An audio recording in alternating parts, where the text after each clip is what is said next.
Introducing the OptiWand Hard. Apply eye drops prior to insertion for lubrication. Complete the insertion process as fast as possible to keep the lens from sticking to the wand. Use either end or either arm to insert hard lenses.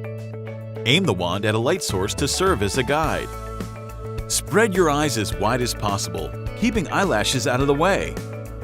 Focus on the contact lens and draw to the eye until the lens touches the eye gently. Use the arms to remove hard lenses. To remove hard lenses, draw either suction cup arm to the lens until it touches it gently, then pull away.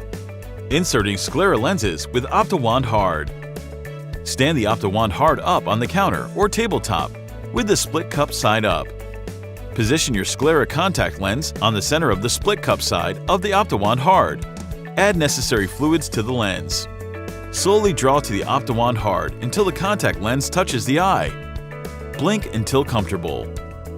Practice and patience are a must. Please read full instructions and view videos for best results.